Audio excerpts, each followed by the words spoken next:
मी यापूर्वीच अनेक वेळा राज्यातील जो भ्रष्टाचार बोकाळलेला आहे आणि या भ्रष्टाचारामध्ये राज्य अखंड बुडालेला आहे, अजिबात कोणाचाही धाक या तीनही पक्षाच्या प्रमुखावर, त्यांच्या मंत्र्यावर अजिबात धाक राहिलेला नाही. कारण सगळेच भ्रष्टाचारामध्ये लिप्त असल्यामुळे ते कोणीही कोणाविरुद्ध बोलण्यास तयार नाही आणि म्हणूनच नवनवीन घोटाळे या राज्य सरकारचे उघडकीस येत आहेत. नुकताच गृहनिर्माण विभागाच्या विकासकाला जे पंतप्रधान योजनेच्या नावाखाली राबवून येत असलेल्या 400 कोटी रुपये मंजूर केले. मी आज सकाळी CEO माडांच्या संदर्भात बोललो. ते म्हणले की आम्ही 50-50 कोटी रुपये त्यांना देऊ. ही 400 कोटी मंजूर करताना त्या कंत्राटदारांना मला वाटतं की मुख्यमंत्री लाडकी बहीण, मुख्यमंत्री लाडका भाऊ, आता मुख्यमंत्री लाडका कंत्राटदार हे नवीन घोषवाक्य आता राज्यामध्ये सुरू झालं पाहिजे. या चड्डा नावाच्या ट्रान्सफर आपल्या डेव्हलपरला नियमबाह्यपणे हे पैसे देत असताना सगळी टिप्पणी माझ्याकडे आहे.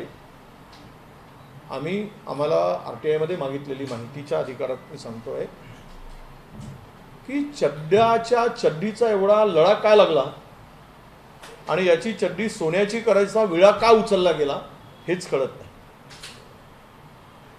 म्हणजे चड्डाची चड्डी आता सोन्यासारखी पिवळी करायची. हा चड्डा कोण आहे? हा चड्डा पूर्वी शिरोमणी अकाली दलांचा पक्षातील नेता होता. त्यानंतर त्यांनी दिल्लीमध्ये भारतीय जनता पक्षाचा दिल्ली कॉर्पोरेटरमध्ये हा कॉर्पोरेटर होता. काही काळ तो आपमध्ये सुद्धा होता. हा 15 दिवस CBIच्या कस्टडीमध्ये होता. हा चड्डा डेव्हलपर हा 6 महिने जेलात होता. यांनी केलेले भ्रष्टाचार जे आहेत किंवा लोकांची फसवणूक आहे दिल्लीमध्ये, त्यामुळं याच्यावर गंभीर आरोप होते आणि विद्यमान सरकारनी, केंद्रीय सरकारनी त्याच्या विरुद्ध ही कारवाई केलेली होती. तरी पण पंतप्रधान आवास योजनेच्या नावाखाली हा डेव्हलपरला जर उद्या 400 कोटी दिले तर हा पळून जाईल नाही कशावर? कारण 127 कोटी रुपये अद्याप आतापर्यंत देऊनही यांनी एकही सदनिका आतापर्यंत हस्तांतर करून दिली नाही. निम्म्यापेक्षा अधिक सदनिका आता स्प्लिट लेवलला आहेत. 20% सदनिकांचा स्लॅब झालेला आहे, फिनिशिंग नाही. विहित कालावधीमध्ये त्यांनी हे काम पूर्ण करायचं होता. हा PPA अंतर्गत प्रोजेक्ट मंजूर होता. 40 आणि 20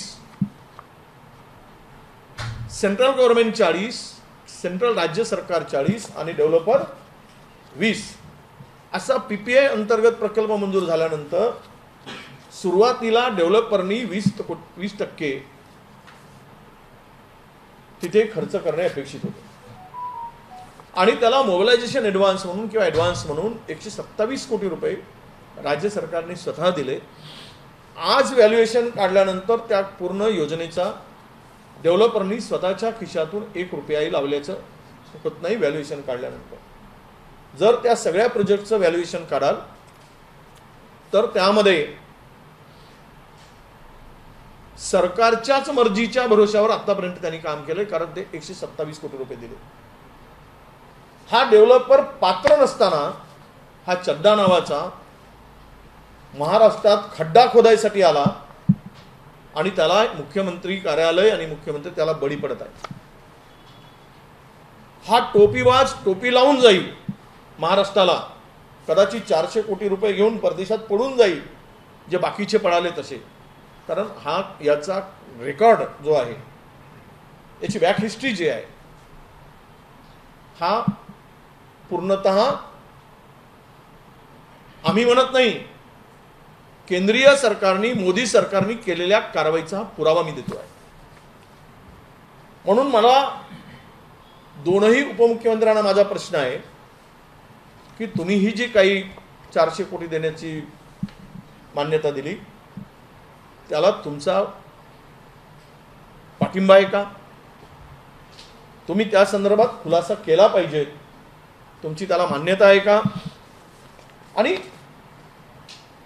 जो अपात्र बिल्डर आहे, याला कुठलाही अनुभव नाही, अशांना तुम्ही साधारणतः 8,000 कोटीचं काम देत आहे. हे कशासाठी 8 तास? एकीकडे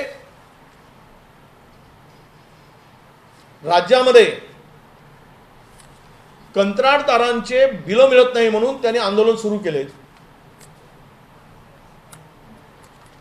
एका जिल्ह्यामध्ये 600, 700 कोटी रुपये थकीत आहेत.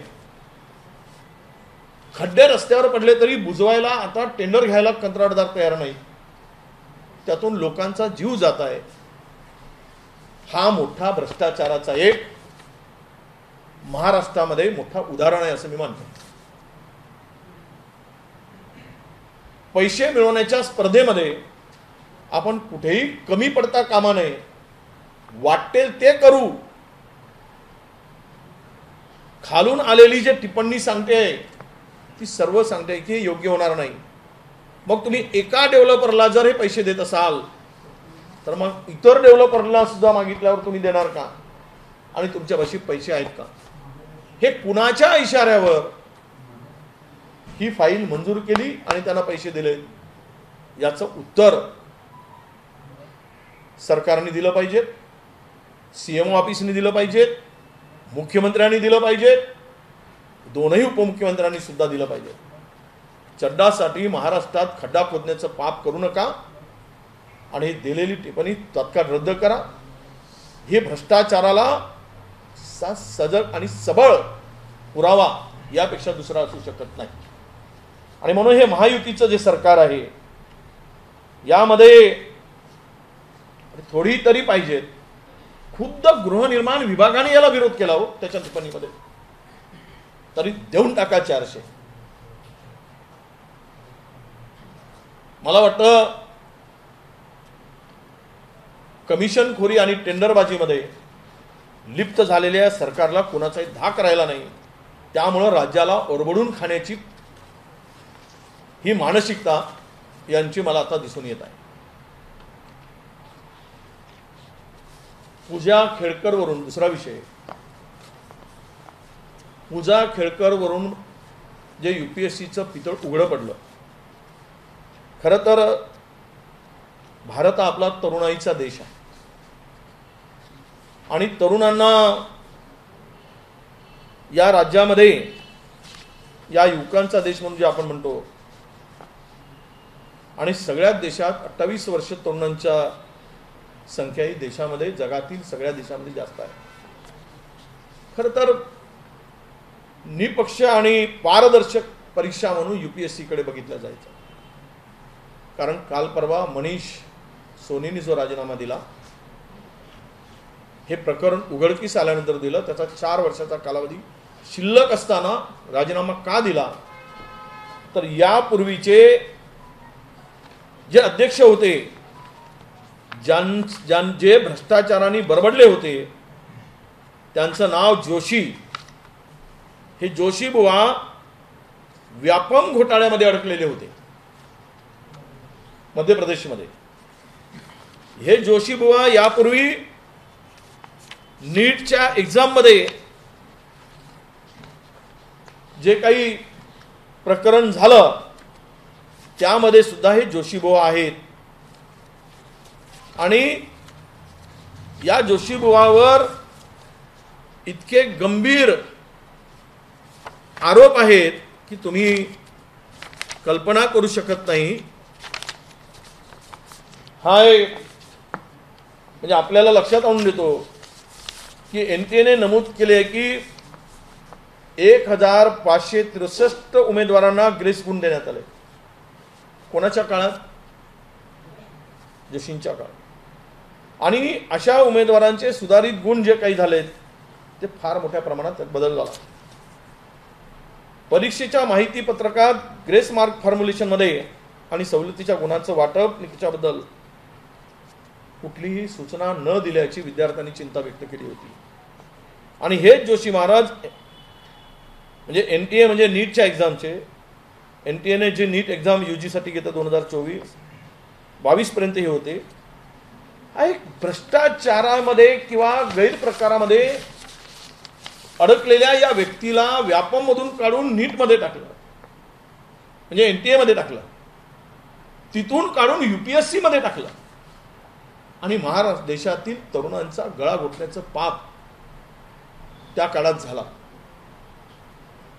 ज्यांच्यावर अनेक घोटाळ्यांचे गंभीर आरोप आहेत त्याला प्रमोशन देण्याची स्पर्धा लागली, ज्यांच्यावर राजकारणी लोकांवर भ्रष्टाचाराचे अधिक आरोप आहेत त्याला सर्वोच्च पद देण्याचं जसं काही चाललंय राज्यात देशात, त्याच पद्धतीनं प्रशासनातील अधिकाधिक भ्रष्टाचार करणाऱ्या व्यक्तीला सर्वोच्च स्थान देण्याची स्पर्धा सुरू झाली। खरं तर UPSC ही स्वायत्त संस्था, हजारो लाखो परीक्षेला बसणारे 10 वर्ष मेहनत करणाऱ्या तरुणांचे आशास्थान आणि त्यांच्या भविष्यासाठी कठोर परिश्रम करणारी संस्था। परंतु अलीकडे यात सुद्धा घोटाळे होणं हे अत्यंत चिंताजनक आहे असं मी मानतो। आणि म्हणून हे जे डॉक्टर प्राध्यापक प्रदीप कुमार जोशी आहेत, तिथून या घोटाळ्याला सुरुवात झाली, त्यांच्याच काळात झालेले घोटाळे आहेत हे लक्षात ज्या वेळेस मनोज सैनींच्या आलं त्यावेळेस त्यांनी राजीनामा दिला। या सर्व प्रकरणाची सर्वोच्च न्यायालयाच्या न्यायाधीशाच्या माध्यमातून चौकशी होणे अपेक्षित आहे, कारण महाराष्ट्रातील लाखो तरुणांना याचा फटका बसलेला आहे। हे भ्रष्टाचाराचे जाळे जे देशामध्ये आणि राज्यामध्ये विणलं जात आहे त्याला खरं तर नोकरशहाला मध्यस्थ करून त्याच्या मध्यस्थीने या घोटाळ्यांमध्ये पूर्णतः हे सरकार बरबडलेलं आहे।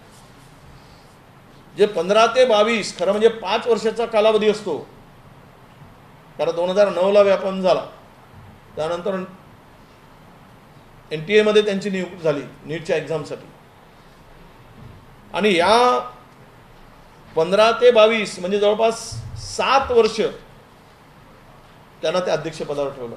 एवढ्या गंभीर आरोप असलेल्या व्यक्तीला, या जोशीला, खरं म्हणजे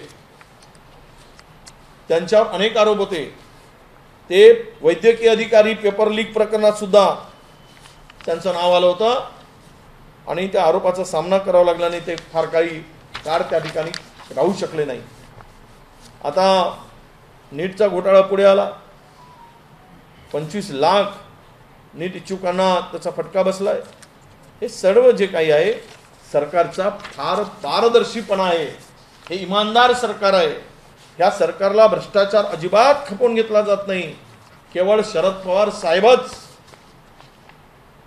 जो आरोप केला गेला गृहमंत्र्यांच्याकडून, सगळे भ्रष्टाचारी आपल्या जाळ्यात अडकवून पक्षाला सोबत घ्यायचे, पक्षात घ्यायचे आणि बोट मात्र दुसऱ्याकडे दाखवायचा आणि हजारो करोडो लाखो करोडो कोटीचा भ्रष्टाचार करायचा।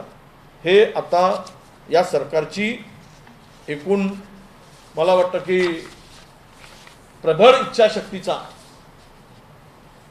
हा नमुना आहे। यामध्ये आज ही सर्व चौकशी व्हावी अशी मागणी या निमित्तानं आम्ही करतो आहोत। मी आजच दोनही जिल्हाधिकाऱ्यांशी बोललो, काल पण बोललो। पुरानं थैमान घातलेलं आहे, मोठ्या प्रमाणात पाऊस आणि आजही पाण्याची पातळी गोशीखुर्दच्या धरणाचे दरवाजे उघडल्यामुळे हजारो हेक्टर जमीन पाण्याखाली गेलेली आहे। आता माझ्या माहितीप्रमाणे दोनही जिल्ह्यात साधारणतः 2000 घरांची पडझड झाली आणि दोनही जिल्हे म्हणून 300 घरं पूर्णतः पडले. रोवणं केलेली, रोपण लावलेली शेती, भात शेती, अनेक ठिकाणी तलाव फुटल्यामुळे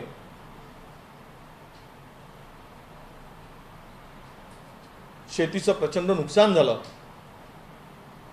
आम्ही जिल्हाधिकाऱ्यांना तातडीनं पंचनामे करा म्हणून सांगितलं आहे आणि सरकारलाही आम्ही सांगतोय त्या पालकमंत्र्यांनी तातडीनं पंचनामे करावेत, कारण आत्ता पाण्याची पातळी खूप प्रचंड वाढते आहे. सर्व रस्ते बंद झालेले आहेत. एक गाव आहे, ते गाव वडसा तालुक्यातील, आरमोरी तालुक्यातील, त्यांची मनधरणी सुरू आहे, कारण त्यांचं पुनर्वसन झालं नाही आणि त्यामुळे ते गाव सोडायला तयार नाही. त्या गावाला चारही बाजूनं पाण्याने वेढलं आहे. प्रशासन त्या गावाची समजूत काढते आहे. मुळात हे जे संकट आलं आहे, सरकारने तातडीनं या लोकांना मदत करण्याची तयारी दर्शवली पाहिजे. पंचनामे झाले पाहिजेत आणि उद्ध्वस्त झालेल्या शेतकऱ्यांना, ज्यांचं पूर्णतः पीक गेलेलं आहे, आता खरीपाचं पीक होऊ शकणार नाही, कारण रोवण झाले आहे. त्यामुळे रोवणं झाले असल्यामुळे नव्यानं काही रोप टाकता येत नाही, पडे टाकता येत नाही. त्यामुळे चिंताग्रस्त शेतकरी सरकारच्या निर्णयाकडे निश्चित लक्ष ठेवून बसलेला आहे. मोठ्या प्रमाणात पाऊस झाला, त्याची आकडेवारी सांगण्याची मला वाटतं गरज नाही, की ती पण आहे आपल्याकडे. साधारणतः या मागच्या 391 मिलीमीटर पावसाची नोंद चंद्रपूर आणि गडचिरोली जिल्ह्यामध्ये मागच्या 5 दिवसामध्ये, 6 दिवसामध्ये झालेली आहे. म्हणजे प्रचंड, अद्याप पाऊस थांबला नाही, पाऊस पुन्हा सुरू आहे. त्यामुळे अनेक लोकांचा जीव पण गेला आहे. आमच्या सावली तालुक्यातील मौजा उसेगाव येथील श्रीमती सुमित्राबाई बालाजी कुथे यांच्या अंगावर भिंत पडल्यामुळे त्यांचा मृत्यू झाला. अंगावर वीज पडून लालाजी कवडू झरकर राहणार कवटी हे गंभीर जखमी झालेत आणि यामुळं प्रचंड नुकसान झालं. आता माझ्याकडे ब्रह्मपुरीची माहिती आली, शेतात पाणी साचून वाहून गेल्यामुळं साधारणतः 310 हेक्टर प्रायमरी अंदाज आहे, याचं नुकसान झालं. पोमुर्ण्यामध्ये 2130 हेक्टर जमिनीचं आता नुकसान झालं. तिथे 2850 शेतकरी यामुळे बाधित झाले एका पोमुर्णा तालुक्यामध्ये. आणि ब्रह्मपुरी तालुक्यामध्ये 585 शेतकऱ्यांचं नुकसान झालेलं आहे. अनेक ठिकाणी गोठे पडलेत, गोठे पडून जनावरं जखमी झालीत, ही परिस्थिती आहे. आता माझ्याकडे बार्टी फेलोशिपचे विद्यार्थी इथे येऊन बसलेले आहेत.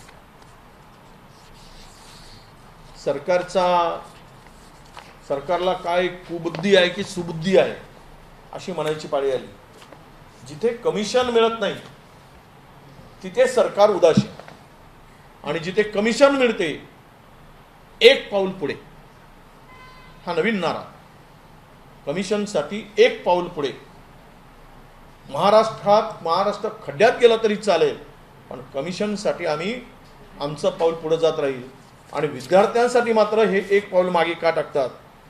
कारण बार्टीमध्ये असेल, महाज्योतीमध्ये असेल, सारथीमध्ये असतील, जे विद्यार्थी पात्र झालेत PhD साठी, फेलोशिपसाठी, त्या PhD साठीच्या विद्यार्थ्यांना एवढं मोठं आंदोलन केलंय. पुन्हा ते मुंबई पायी आलेत ती सगळी विद्यार्थी, आणि केवळ प्रत्येक ठिकाणी 200चा कोटा फेलोशिपचा त्यांनी तयार केला.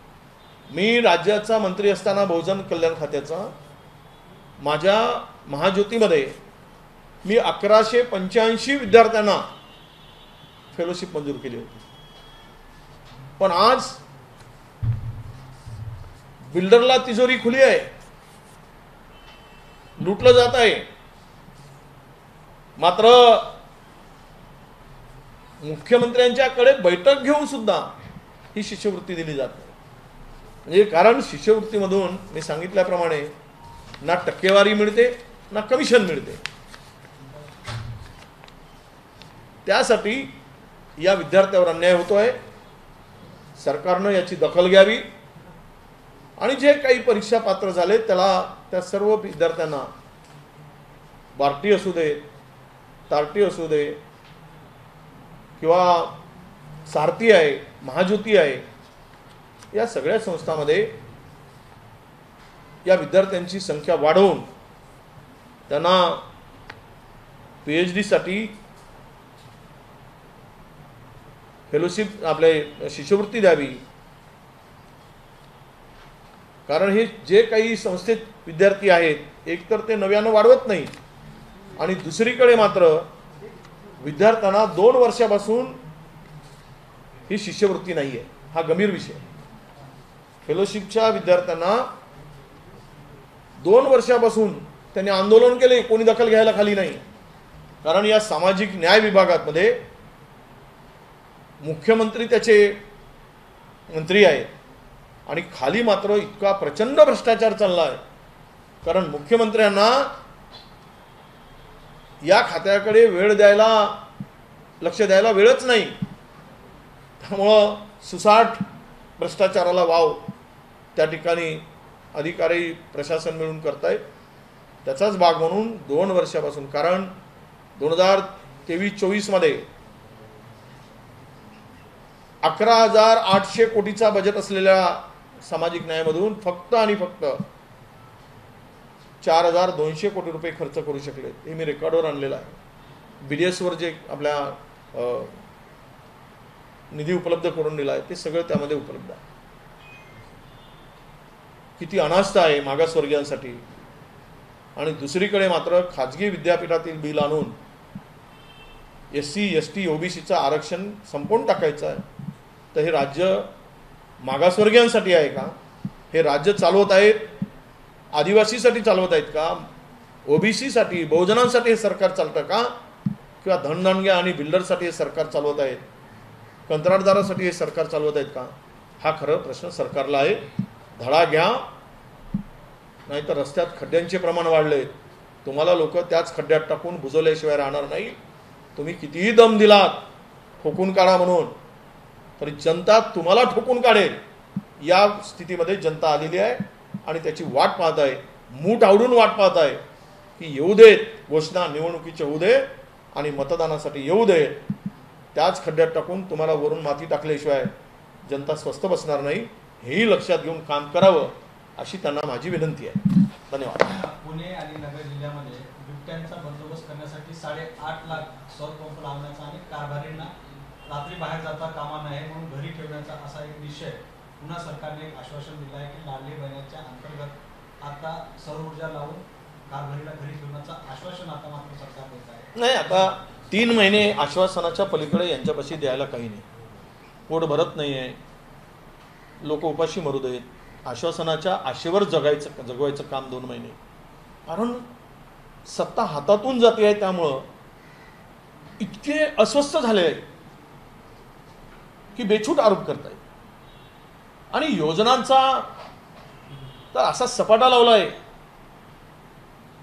म्हणजे मला कळत नाही की या योजनामधून त्यांना वाटतंय की आम्ही सरकार आणू, आम्ही निवडणुका जिंकू. त्याचा तो एक भाग आहे. हे जे आश्वासन आहे हे आश्वासन राहील. बिबट्याचा बंदोबस्त केला पाहिजेत, कारण दररोज शेतकऱ्यावर हमले होत आहेत. आता साप तर काही वनविभागाच्या ह्याच्यात येत नाही, पण बिबट्या येतो ना. त्यांच्या साप चावला तर वनविभागाला मदत करता येत नाही, हात वर केलेत वनमंत्र्यांनी. आता बिबट्यावर हात काय वर करत नाही करा, कारण ते जंगलात नाही आहे, ते उसाच्या मळ्यात आहेत बिबटे. त्यामुळे माझ्या जंगलाशी संबंधित आहे. हा बिबट्याला आपण बिबटा समजू नका, त्याला बिल्ली समजा, कारण तो उसाच्या मळ्यात राहतो. त्यामुळे त्यांना मदत करायची मानसिकता ठेवायची नाही, असाही निर्णय काढून टाका. म्हणजे खोटं बोलून फसवण्याचं जे काही नवनवीन उद्योग आहेत त्यातला हा सौर ऊर्जेचा विषय आहे असं मी मानतो. एक RSSच्या संदर्भामध्ये मुद्दा असा आहे की जे सरकारी एम्प्लॉई आहेत त्या तर संघाच्या कार्यक्रमामध्ये सहभागी होऊ शकतो. जी बंदी आधी आणली जाते 1966ला काँग्रेसने आणली होती ती उठवतो. नाही ते सगळं उठवतील. त्यांना नशीब की फुल पॅन्टवर आले, नाहीतर या सगळ्या कर्मचाऱ्यांना हाफ पॅन्टवर आणले असते. त्यामुळं मला असंही म्हणायचं आहे की तुम्ही तो जो आदेश काढला सरकारी कर्मचाऱ्यांना सहभागी होता येईल संघाच्या ह्याच्यात, त्याबरोबर दुसराही आदेश काढा की ते अधिकारी सर्व हाफ पॅन्टमध्येच येतील असा आदेश त्यांनी काढावा आणि आपल्या लाईनीमध्ये उभं करावं. यामध्ये एक गोष्ट पाहायला मिळते की जे कंत्राट तत्वावर जे अधिकारी किंवा जे लोक भरतात सरकारमध्ये, आता या माध्यमातून हे सरळ झाले की आता RSSचे जे लोक आहेत ते कंत्राटाच्या माध्यमातून आता सरकारमध्ये सरळ एंट्री करण्याचा हाही एक त्यामध्ये 2014 पासून यामध्ये वाढ झाली. भ्रष्टाचार बोकाळला. ज्या संस्था आहेत त्या सर्रास बेरोजगारांना कडून पैसे मागत आहेत. पद पाहून 10-10, 15-15 लाख रुपयाची मागणी होते आहे. याची चौकशी उच्चस्तरीय होण्याची आवश्यकता आहे. ज्या 9 कंपन्यांना ही कंत्राट दिलं होतं जवळपास 1 लाख पदं भरायचा, त्यांना स्थगिती दिली होती. हळूहळू त्यांना काम देणं सुरू झालं आहे. त्यातील जवळपास 4 कंपन्यांना आता पूर्ववत काम दिल्याची माहिती आमच्याकडे आहे. आणि ही सर्व रिक्रुटमेंट तुम्ही एक आदेश सरकारने काढावा जो RSSच्या शाखेत जाईल, तो त्यासाठी पात्र राहील. हा काढलं तर त्यांची मेहरबानी होईल आणि राज्य सुरळीत चालवू शकते. म्हणजे कुठल्या मानसिकतेमध्ये आम्ही काम करतो आहोत त्याचा विचार अजिबात होत नाही. हे दुर्दैव या राज्याचं आहे आणि देशाचं आहे. सर, उच्च न्यायालयात महाराष्ट्र सरकारकडून जे एक प्रतिज्ञापत्र दाखल करण्यात आलं त्यात म्हटलं की हाताने मैला साफ करण्याचं काम आम्ही बंद केले. पण याच प्रतिज्ञापत्रानंतर आणखी एक प्रतिज्ञापत्र 51 नोडल ऑफिसरने दिलं. त्याच्यात त्यांनी 8 कोटी 10 लाख रुपये आम्ही पुनर्वसन मदतीसाठी दिलेले. एकीकडे सरकार म्हणते की हाताने मैला साफ करणं बंद झालेलं, दुसरीकडे 81 सफाई कामगारांचा मृत्यू झालेला आहे. कसं बघतात याकडे? उच्च न्यायालयात संपूर्ण प्रकरण सुरू नाही, मी आता सगळी माहिती घेऊन एवढंच सांगेल की हाताने घाण साफ करणारे जे काही आमचा समाज होता त्या समाजासाठी ती योजना होती. पण ते जर सर्व बंद झालं आहे, GR काढला आहे, तर मग पैसे कशासाठी, निधी कशासाठी, हा खरा प्रश्न येतो. म्हणजे एकीकडे सांगायचं की हे बंद करायचा आदेश करायचा, म्हणजे ते दारूबंदी आणि उत्पादन शुल्क असा जो विभागाचा अर्थ आहे तसाच अर्थ याचा लावला झाला पाहिजे. एकीकडे काय म्हणायचं, दारूबंदी, अरे ते खाता तरी बदला, त्याचं नाव तरी बदला. आणि दुसरीकडे म्हणायचं उत्पादन शुल्क, म्हणजे दारूतूनच उत्पादन घ्यायचं आणि दारूबंदीच्या हे करायचं. तसंच तो प्रकार आहे. एकीकडे बंदी आहे म्हणून आणि GR काढायचं कुठलेच राहिलं नाही आणि मग मदतीसाठी ते पैसे द्यायचे. यातून सत्य काय आहे ते लोकांच्या पुढे कोर्ट आणि माननीय सर्वोच्च न्यायालय. माहिती समोर आलेली आहे, जुन्या पेन्शन बाबतची माहिती समोर आली. केंद्र सरकारने लेखी दिलं आहे की सरकारने जुन्या पेन्शनच्या बाबत कोणताही आम्हाला निर्णय सांगितला नाही किंवा कोणताही विचार त्यांच्या मनात असा नाहीये. त्यामुळे जे अजूनही प्रलंबित होते जुन्या पेन्शनसाठी त्याच्यासाठी खूप निराशाजनक बातमी आहे. नाही, कोर्टामध्ये काय म्हटलंय तुम्ही? कोर्टात केंद्र सरकारने जशी माहिती दिली आहे की सर्वोच्च न्यायालयात. नाही, असं आहे, त्यांच्याकडे नाही तर मग कोणाकडे आहे? महाराष्ट्रामध्ये लाखो मोर्चे निघाले. दिल्लीमध्ये 25 लाख लोकांनी मोर्चा काढला, कुठल्याही चॅनलवरती नाही आले, या जुन्या पेन्शनसाठी. देशभरातील लोक जमा झाले होते. आणि हे सत्य असताना खोटी माहिती पुरवणं हा आता यांचा धंदा झालेला आहे. कोणी मरू देत, काय म्हणतात, कोणी वंदा कोणी निंदा, देश खड्ड्यात टाकणं हाच आमचा धंदा. हा नवीन नारा त्यांनी दिला पाहिजे. काँग्रेस पक्षाची बैठक झाली आणि त्या बैठकीमध्ये आमदारांवर कारवाई करू असं बोललं गेलं. परंतु आता माहिती अशी मिळते की विधानसभेच्या निवडणुकीपर्यंत त्या आमदारांचं निलंबन किंवा हकालपट्टी होणार नाही, त्यांना फक्त तिकीट देणार नाही, हीच कारवाई असते. 2 गोष्टी लक्षात घेतल्या पाहिजे की कारवाई करायची म्हणजे ती कारवाई कशी असावी हे हायकमांडनी ठरवलं आहे, त्यांच्यावर कारवाई होणार आहे. आता ती कारवाई असं आहे की जाहीर करण्यापेक्षा ते असं म्हणतात की शिकार को तभी करना है जो रेंज में आता है। हवा में बंदूक झाड़ के कोई फ़ायदा नहीं होगा, तो रेंज में आने दो, बराबर उसका बंदोबस्त हो जाएगा। अभी रेंज में आए, समय थोडा कम आहे, समय ज़्यादा समय की बात नाही आहे, ते होणार, कारवाई होणार, कारण हायकमांडनी ठरवलं आहे।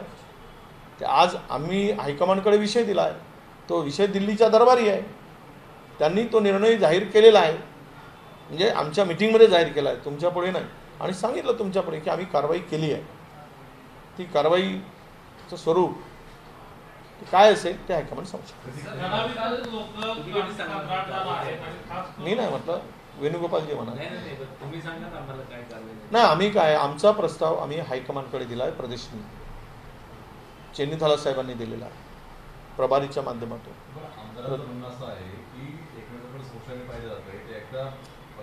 नाही, हे कोणाकडे संशयानं पाहायची गरज नाही, जो संशयाच्या भोवऱ्यात आहे तो स्वतःच गिल्टी आहे, त्यामुळं कोणी काही आरोप करू देत, तर तथ्य नाही। काही नाव आमच्या कैलासचा घेतला होता, त्याचं ते प्रामाणिक आहेत पक्षाशी, त्याचा कुठलाही संबंध नाही। काही जणांनी नाव आमच्या शिरीष भाऊंचं घेतलं होतं, ते पक्षाशी इमानदार आहे, ते पक्षाशी बेईमानी नाही त्यांनी केली, ते बरोबर त्यांनी पक्षाला मदत केली। तर कोणाकोणाचं नाव घेतलं असेल तर सांगा, त्याच्या संदर्भातला आम्ही खुलासा करून टाकू की हे 7 लोकांना दोन कमी केल्यावर 5 लोक राहिले, म्हणजे 5 लोकांवर कारवाई होणार नाही, हे त्यातले 2 नाहीत, नाही 7 मधले पण 2 नाहीत ते, त्यामुळे उगीच कोणाचं तरी नाव घेऊन बदनाम करण्यात अर्थ नाही। काही लोक तर पूर्वीच जुळलेले आहेत, ते त्यांच्या नेते गेल्यानंतर ते तिथे जुळलेले आहेत, आणि त्यामुळं आम्ही ते गृहीतच धरले नव्हते, आमच्याबरोबर असतील हे सुरुवातीपासून आम्ही गृहीत धरले नसते, कारण गेल्या 7-8 महिन्यापासून किंवा 10 महिन्यापासून ते कोणाबरोबर आहेत, लोकसभेच्या पूर्वीपासून आहे। आता लोकसभेच्या निवडणुकीनंतर त्यांना भीती वाटत असेल म्हणून काही गोष्टी त्या बोलत असतील, पण चोरी थोडीच लपवणार, जो चूक केला आहे त्याला शिक्षा झाली पाहिजे, हे आम्ही स्ट्रिक्टली हायकमांडला सांगितलं आहे, आणि हाईकमांड ने हमारा विश्वास दिला है कि उनके ऊपर कार्रवाई होगी। Thank you. लास्ट हाँ, गृह मंत्री ने जिस तरीके से आरोप लगाया कि ये औरंगजेब फैन क्लब है, जो भट्टे को कहते हैं, शरद पवार को कहते हैं कि ये तो भ्रष्टाचार के सरदार है, इस तरह के नैरेटिव आपके वापस से सेट कर रहे हैं। ये नैरेटिव सेट ही नहीं हो सकता, लोगों को मालूम है जितने चोर है किस मशीन में डालकर उसको शुद्ध किया गया है। महाराष्ट्र के जितने भी करप्शन के चार्जेस थे वो सब नेता किसके साथ है, और एक देश के नेता कहते, पंतप्रधान जी कहते कि 4 दिन पहले कहते और 5वें दिन में उसका प्रवेश हो जाता है।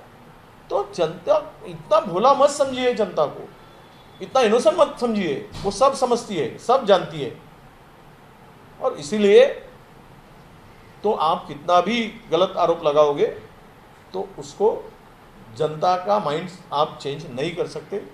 ये झूठ फेक नैरेटिव है, ये सेट नहीं हो सकता। सच्चाई लोगों के पास में है। रोज लोग व्हाट्सएप में करोड़ों लोग महाराष्ट्र के देखते हैं कि कौन भ्रष्टाचार कर रहा है, किस तरह से महाराष्ट्र को चलाया जा रहा है, और पवार साहब के ऊपर आरोप करना और जिनके ऊपर आरोप था 70,000 करोड़ का उनको साथ में लेना, यही नीतिमत्ता, नैतिकता, सच्चाई, ईमानदारी ये दर्शाती है। इसीलिए इस बारे में लोगों को गुमराह कितना भी करने की कोशिश की जाएगी, वो गुमराह नहीं होंगे और लोग इसको एक्सेप्ट नहीं करेंगे। एक दूसरा सामने आया कि अजित पवार कल अपने पदाधिकारियों की बैठक में कहते हैं कि हम लोकसभा विधानसभा वाले साथ में लड़ रहे हैं हमारे टीम, लेकिन हम जितने भी स्थानीय निकाय के चुनाव है, महानगर पालिका नगर परिषद, अकेले के दम पे लड़ेंगे। क्या ये पिंपली चिंचवड़ में इस तरीके से इनकमिंग हुआ शरद पवार में, उसके भय का नतीजा है कि दादाबी से बोलने लग गए? नहीं, देखिए भाजपा के भारतीय जनता RSS के या इसमें मुखपत्र है, उसमें तो स्पष्ट लिखा गया है कि राष्ट्रवादी के अजित दादा को लेने के बाद उनके वोट हमको नहीं मिले, उससे हमको ज़्यादा नुकसान मिला हुआ है। अब इससे यही पता चलता है कि उसमें आपस में कितना वो विचार कोई पार्टी या भारतीय जनता पक्ष को नहीं पूछते हुए नहीं रखा गया है। यही दिख रहा है कि तीनों पक्ष में, तीनों पार्टी में जो आज चल रहा है शीत युद्ध चल रहा है, और वो शीत युद्ध जो संघर्ष है वो केवल हिस्सेदारी को लेकर है। तो इसीलिए यह पटने वाला नहीं है। अब जिनको महाराष्ट्र का मुखिया बनाना चाहते तो उनके दिमाग में तो यह दर्द है। अब वो भी हतबल है कि जान दो, मैं क्यों दुश्मनी लूं। हमारा नागपुर वाला चाहता है कि खाने दो जितना खाना है। पहले वो रोकने की कोशिश करते थे, अब खाने के लिए प्रोत्साहन दे रहे हैं। चलो, थैंक यू। इसके अलावा आपने जो ये जो आपने आरोप लगाए हैं कॉन्ट्रैक्टर को लेकर, इसके बारे में शॉर्ट नहीं, देखिए 400 करोड़ रुपए जो एडवांस देने की बात की है डेवलपर को गृह निर्माण में, जो पंतप्रधान आवास योजना है, ये पूर्णतः गृह निर्माण विभाग ने इसको नकारा था। फिर भी सीएम ने इनको 400 करोड़ रुपए देने का मंजूरी दिया। ये चड्डा नाम का आदमी है, ये दिल्ली का है, ये उसको कोई डेवलपर का हाउसिंग का खड़े करने का कोई उसको अनुभव नहीं है, एक्सपीरियंस नहीं है। इस स्थिति में उसको ये काम देना 127 करोड़ रुपए दिया गया। ये पीपीएमए प्रोजेक्ट है 40-40-20। अब उस प्रोजेक्ट को लेने के लिए उन्होंने पहले इनिशिएटिव अपना इन्वेस्टमेंट देखना चाहिए। वो उसको भी सरकार ने 127 करोड़ रुपए देने के बाद भी जो प्रोग्रेस होना चाहिए वो दिखा नहीं।